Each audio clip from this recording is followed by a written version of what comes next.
Your last 20 rounds, you've had 4 scores over 30 with a worst score of 18, which was 1 week ago. What's going on with you?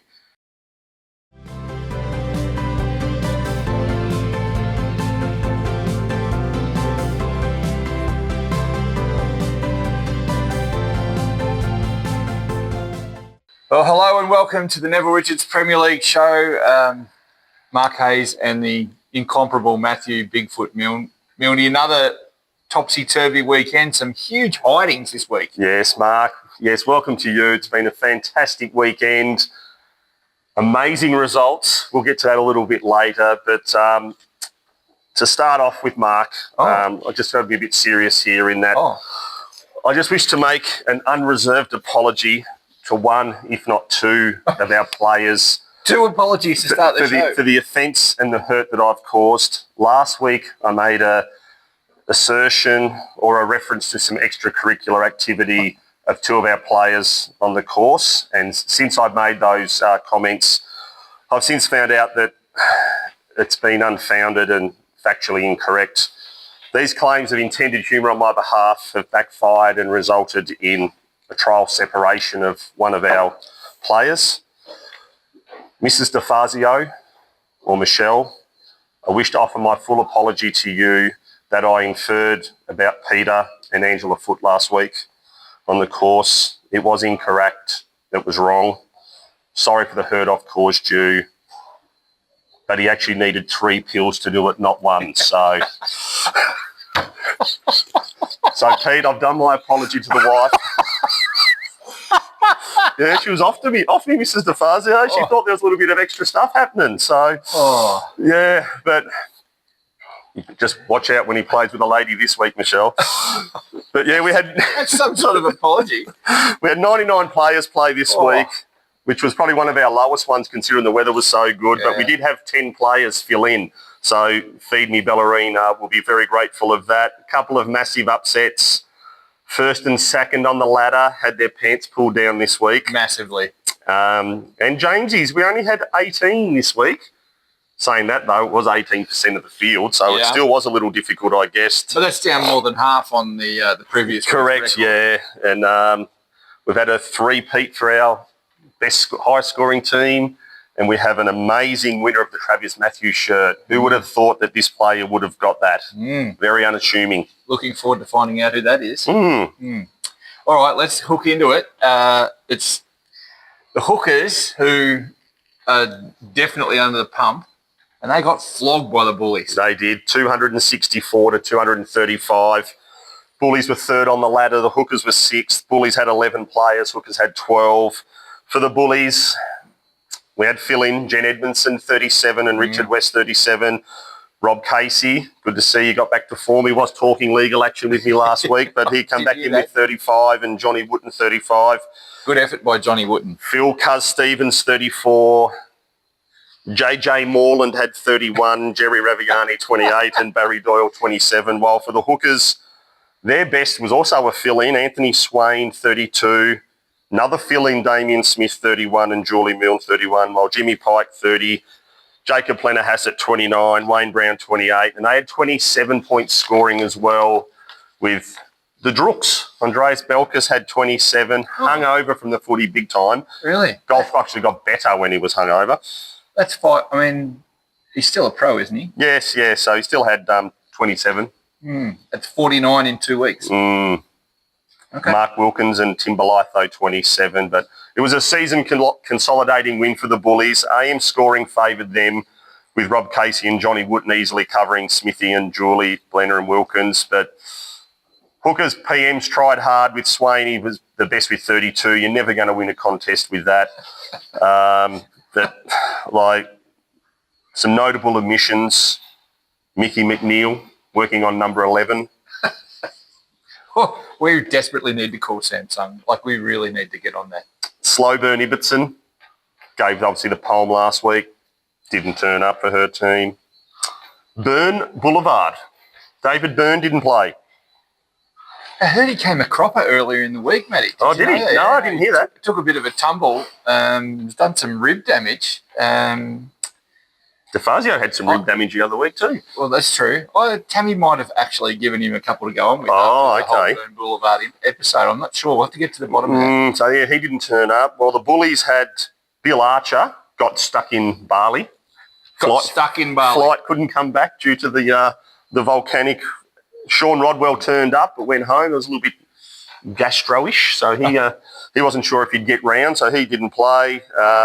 With our Jamesies, the hookers, with all of those scores, didn't have one. Really? No.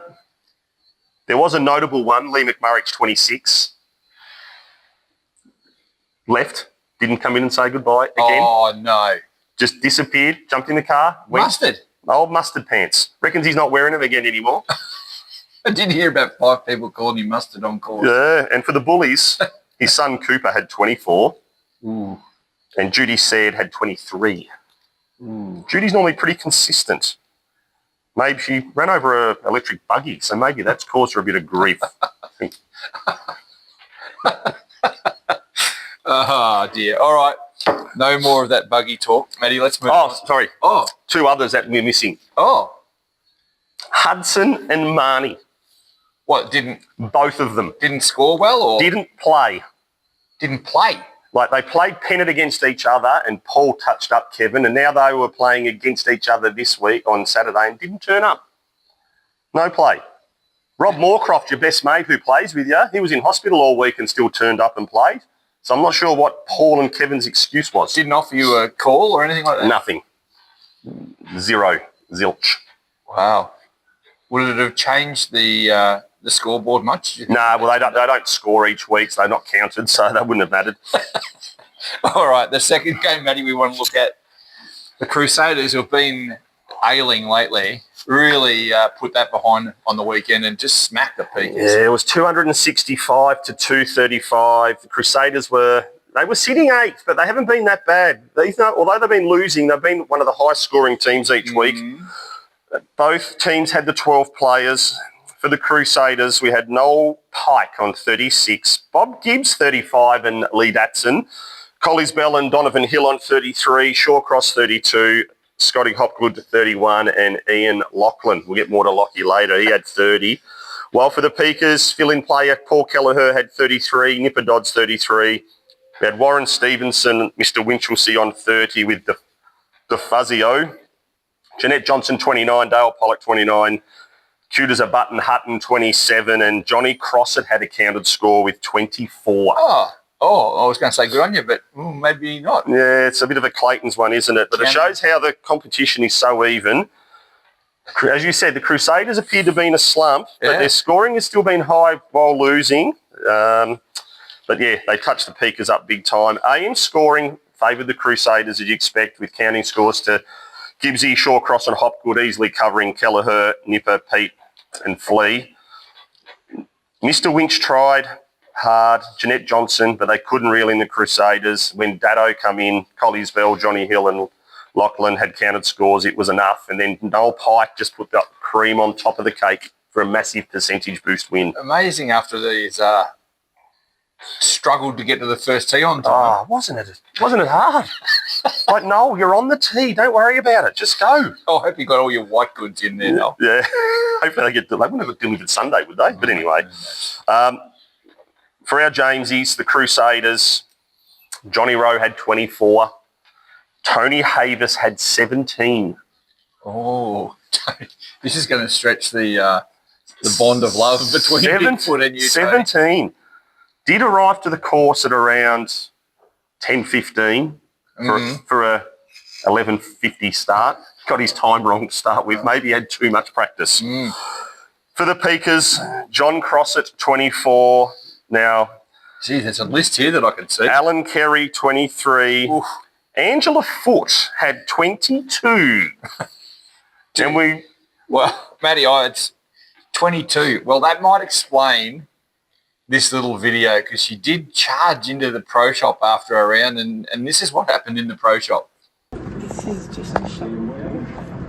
What you? I'm downloading it to shut you up. So I don't say anything. What did you have today? Do not say What score did Do you not have? say a word. What score I did you don't have? care. It does not matter. Just keep going. Look after yourself. That's funny because he's not doing the video this week. So that's Yeah. Well, we got 20 for Bellafini and Bellarine, but Ange, 22. Don't tell me you were missing DeFazio in your group this week. He will be down Monday afternoon if you want to go out for a late night 9. Lloyd Shepherd had 21. Oh, no. Lloyd, you started off so great this season and you've just turned in that tripe. Craig Finnemore had 20 snags. And Flanders couldn't wait to come into the pro shop to tell me. About snags? About snags. Yeah. So Flanders must have done something pretty good too, didn't he? Oh, yes, we'll get to him later. But, yeah, Snags had 20. But we do have a bit of a story or incident that occurred on course this week. I'm not going to reveal any names on this, but certain Pika player on the third hole had to go sideways out of the trees, half shanked it, and blamed one of his playing partners who was 100 metres away because he was in his line of sight. Then on the 8th hole, while looking for a ball down near the right-hand side of the greens, the bunker there, looking for his ball, drove his buggy into the bunker. It's got a remote buggy, drove it into the bunker. Then while playing down the 9th, he's there walking down the 9th fairway off the tee, talking to his playing partner, and then ran his buggy through the wire hoops at the end of the path. Wow. So, But no names? No, John Crossett, you really had a bad day. You've had that happen to you as well as 24 points. Oh, John. Well, you've always got this week to redeem. Does he have to go to Vic Roads and reset his... Well, I might have to get a Rego for it. Yeah, We'll have the L plates for him. Vic Roads crossing. Oh, dear. All right, well, any more on that game? No, that was action-packed, that one. It was. All right, let's move on to the third game with the once powerful Tornadoes. But they got their pants, as you said earlier, massively pulled down by the Pirates. Yeah, 266 to 232. Pirates were 5th, Tornadoes were 1st. Pirates had 12 players, Tornadoes had 11. With that, the 232 is the weak as water winner this week. And with that too, that eliminates them from the Survivor Series. Oh, we need to explain that a bit more, or are we just... So we've got a great video here, courtesy of Dale Pollock. yes, so the Survivor event, the lowest scoring team over the course of the round gets eliminated. And this week it was the Tornadoes with their 232. Close by was the Hookers on 235 and also the Peakers 235. Yeah, But no, Tornadoes are out of that event. Still on top of the ladder, but they got knocked out of the Survivor. Team number one gone. Shows you don't have to be at the top to contend in the Survivor. Yes. So for the Pirates, Andrew Wooten returned to form with 37, Jeff Daniel 35, Cliffy McCorkle 35, Richie House 33, while on 32s were Sue Holland, Dennis Wood and Richard Geary. And Chris James counted again, 30. Is he tracking? I know you probably haven't done the stats yet, but is he tracking for all Portarlington? I don't think he's quite at the top level, but he's not far off. If he has a big end of the season, he is filthy that he's not in the other one for his free shirt. But for the Tornadoes, their best scorers were 33. Simon Goggin and the Frenchman Matthew Marley. Ian Francis and Lynn Kirby had 30. Ian Davis, 29. Yvonne Casey, 27. And then Tickle My Doodah and Chrissy Dodds, 25, were counted scores. Well, there's a plethora of vision available for some of those failing Tornadoes. Which one do you want to go to first? Do you want to have a look? I'll tell you what, Matty. Let's have a look at Tickle. He was in the loudest group on the course. Paul Kelleher was running a muck out there, which is good to hear. Very good, actually. But he head wobbled something amazingly here, something just enormous on the 8th, on the, where are we, the 9th tee.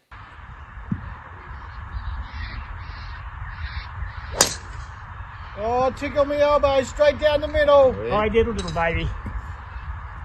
God, he rates himself, doesn't he? When we shut the video down a bit early, he was actually giving it... I was going to say, he would have been giving it straight down the middle. Yeah, a bit of this action, bit of air traffic control. Yeah, the Tickle. Tornadoes, they'll put to the sword. Big score, never going to win with 25 points counting. Tornadoes were never in it. Their morning players were Ian Davis, Yvonne Casey, Tickle and Doddsy, and they were easily covered by Ando, Jeff Daniel had 35, returned from his time away where he was a bit embarrassed by not doing a fill-in player, but I did get his money off him for last week. Well done. 35 with a wipe on 17 and 18. Ooh, wow. Could have nearly won the shirt, Mr. Daniel, if you had Triangle. a finish. Yeah, the triangle got him. Tornado PM players, Goggin and Miles, they performed okay but couldn't get it done. Last win's Travis Matthew. Lynn tried hard, but they were never in the race. We do have a video here of one of our golfers. This is one of my favourite videos. Before his round, he's sort of having a little bit of me time. We'll just go here.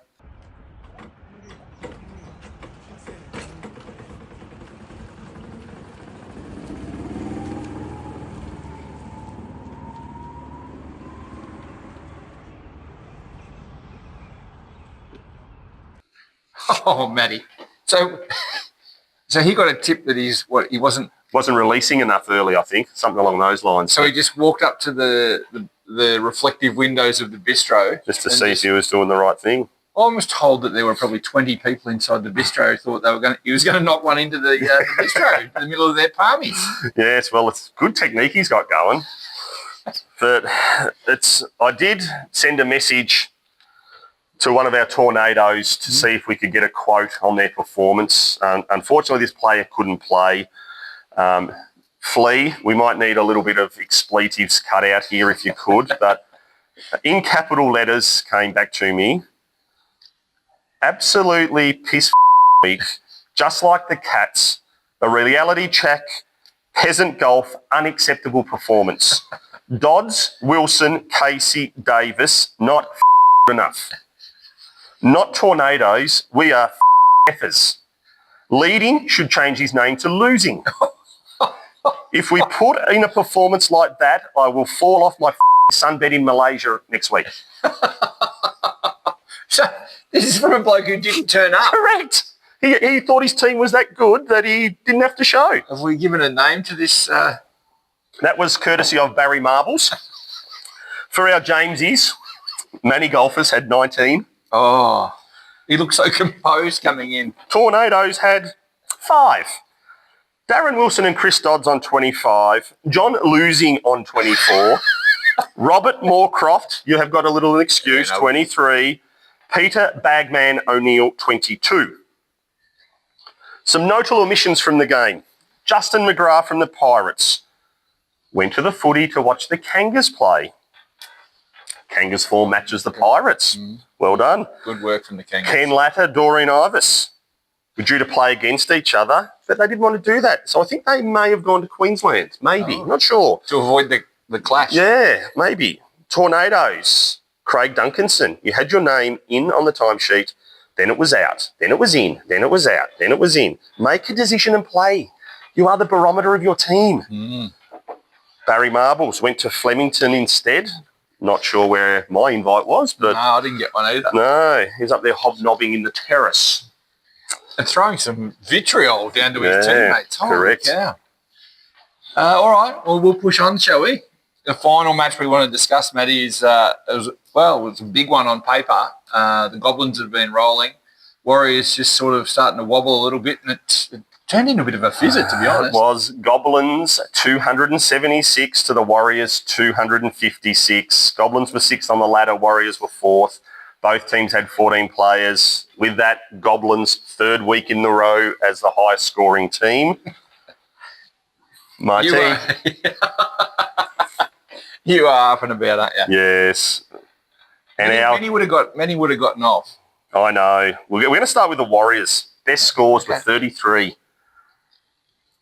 Joy Francis, Sean Ward, Jeff Evans, 33. Jill Barker, Stuart Madden, 32.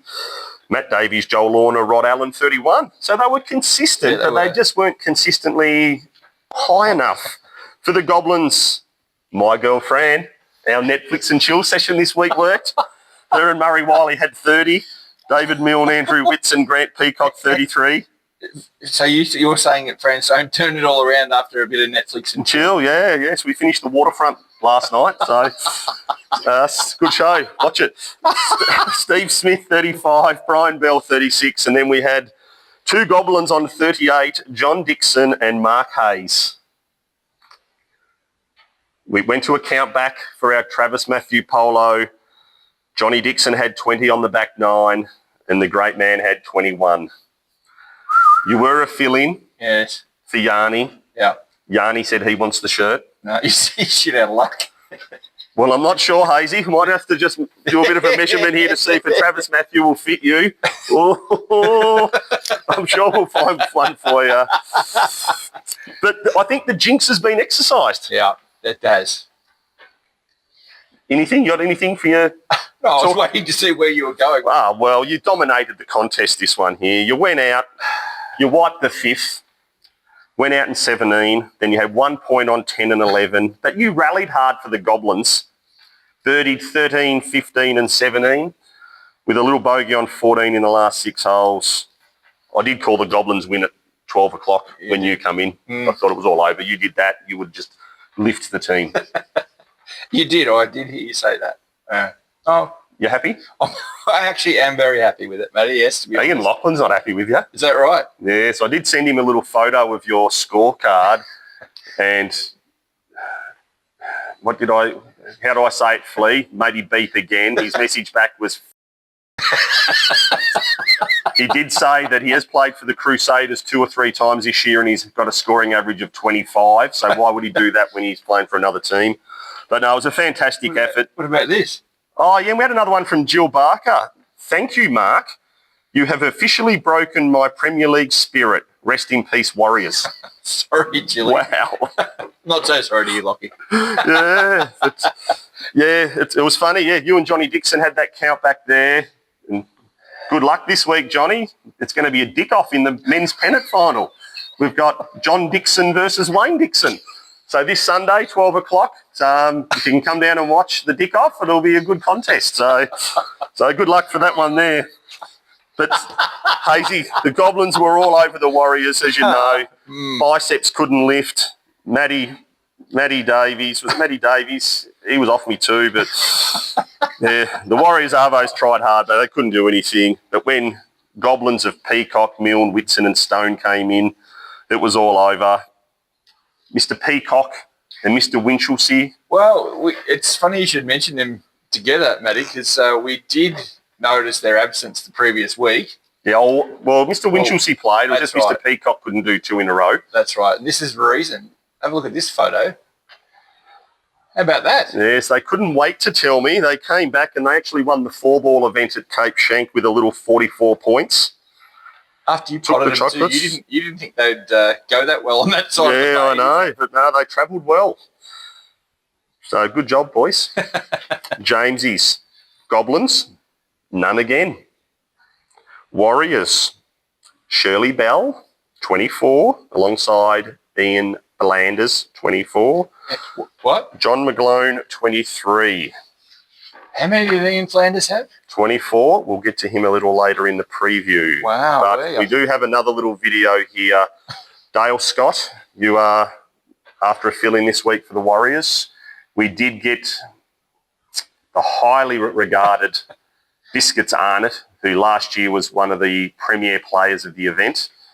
Here's a little video for him at the start. Here I am here with Biscuits, the big recruit for this week for the Warriors. What are your thoughts on today, Bickies? Weather's good. We should hit 40. 40 today, you reckon? Expected. So is that 40 points or 40 stubbies? 44 stubbies and maybe 40 points. Well, Dale Scott, this is what your money's paying for, this great man. Seems pretty upbeat and confident. Confident, isn't he? And now we're going to go to his drive on the 9th hole.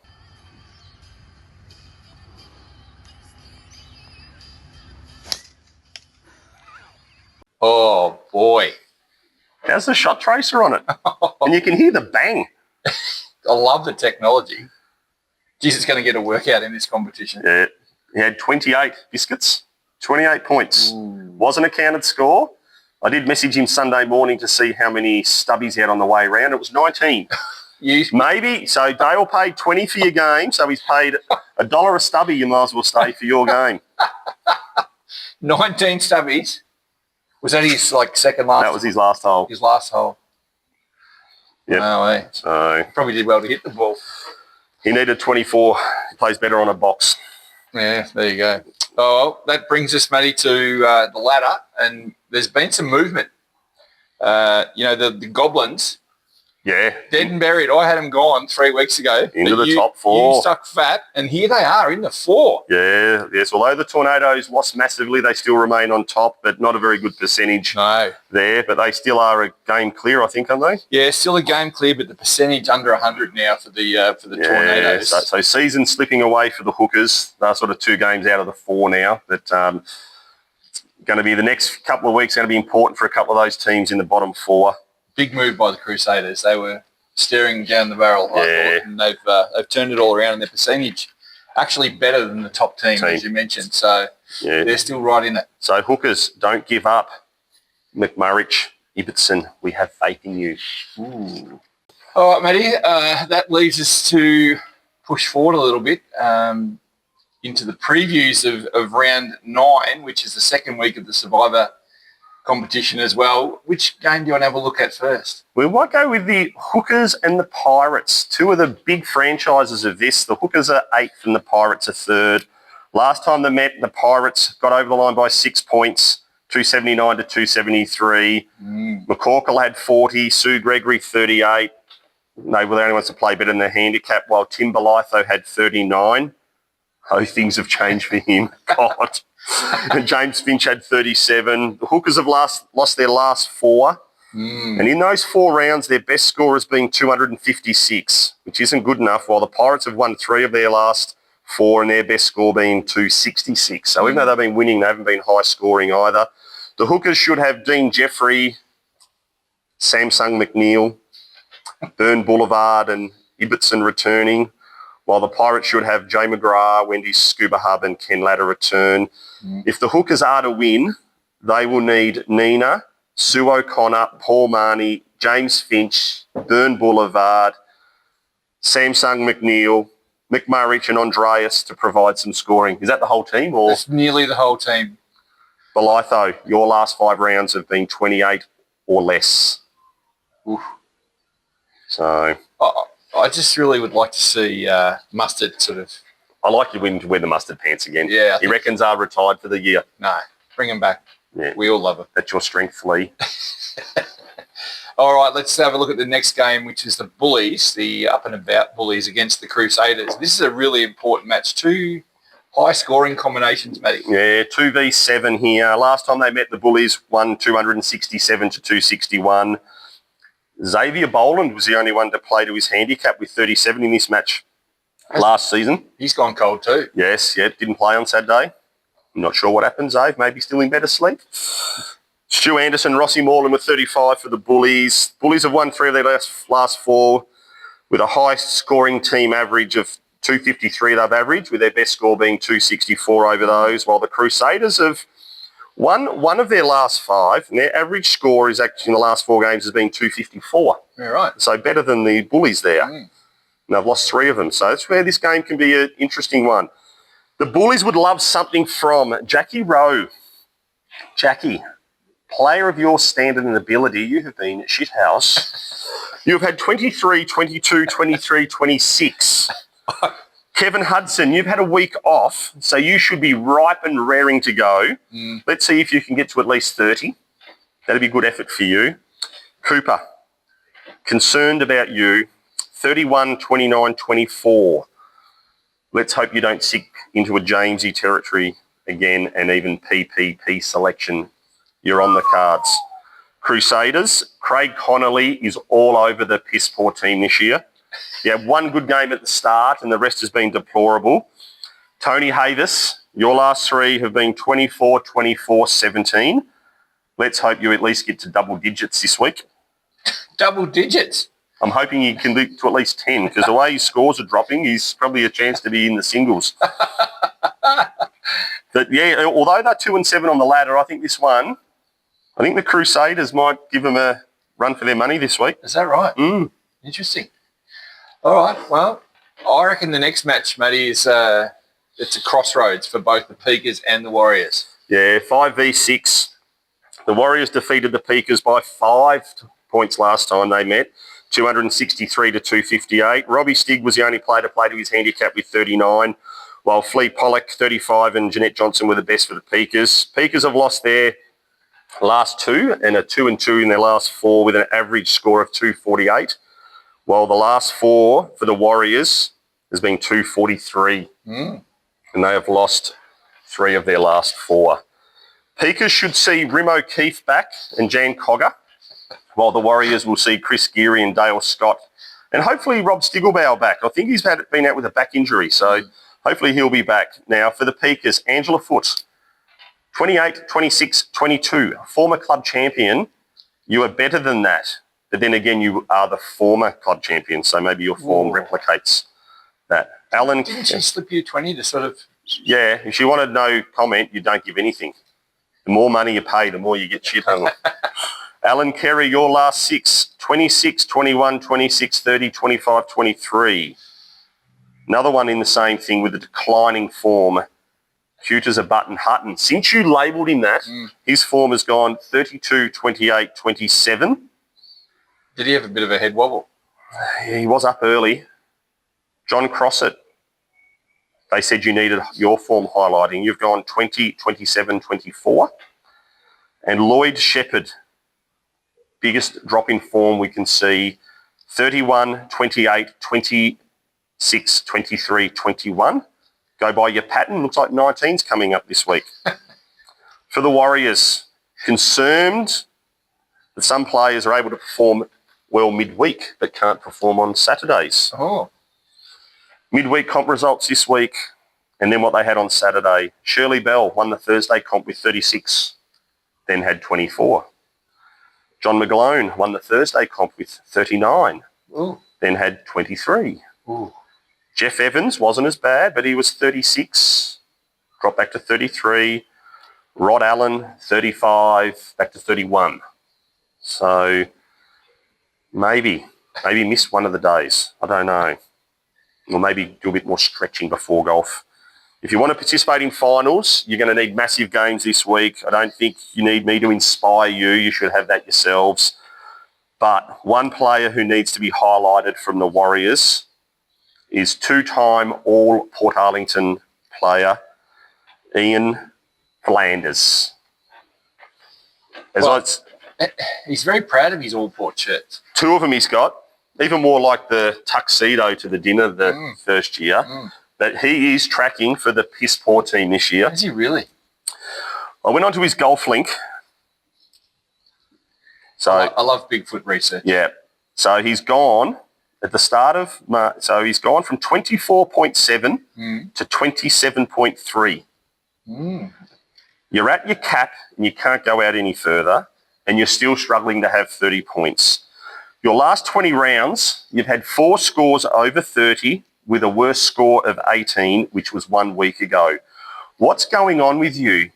You were casting aspersions on other players in the competition that they were deliberately not trying to win a PPP's team and a free shirt. Now you are doing what you preach.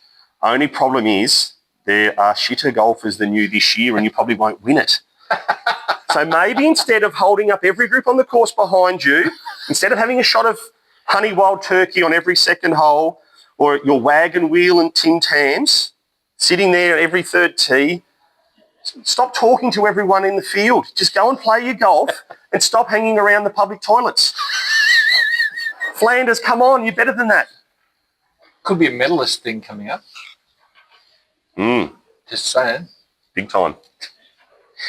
All right, Matty. So this is, look, normally we'd say the top of the ladder team is, got not much to fear, but this is my team, the Tornadoes, versus your team, the Goblins. Yes, I reckon you'll be a fill-in for a team this week too. You'll be highly sought after, I think. Really? Tornadoes defeated the Goblins last time, 283 to 270. Johnny Losing had 40. Ian Davis, 36 for the Tornadoes, while David Milne had 38. Johnny Dixon and Andrew Whitson, 35 were the best for the Goblins. Tornadoes have won 3 of their last 4 with an average team score of 250, while the Goblins have also won 3 of their last 4 with an average score of 270. 270? 270. Wow. Tornadoes appear to have had a blip. But both teams have been in red-hot form, saying that the Tornadoes would love some extra assistance from you again, Yvonne Casey. 27, 23, 28, 24, 25, 27. That is on tally for PPP selection. Doreen Ivers, you haven't played for 3 weeks, so I can't say anything at you. You've given as much while you're away as what you did if you were here. Ian Davis, 29, 29, 28, 29. Come on, mate. Big, strong man like you. Chris Dodds, all Portarlington team member in past years, 23, 28, 25. Tickle has always been in selections for all the Port team, 25, 26, 25. Johnny losing, 29, 20, 24. The Goblins, red hot team over the last 3 weeks. My girl, Fran, she had 30 on the weekend. Still not good enough though, Fran. We just need to get a few more points in there. Yvette, 24 and 29. I think Dale will be on you.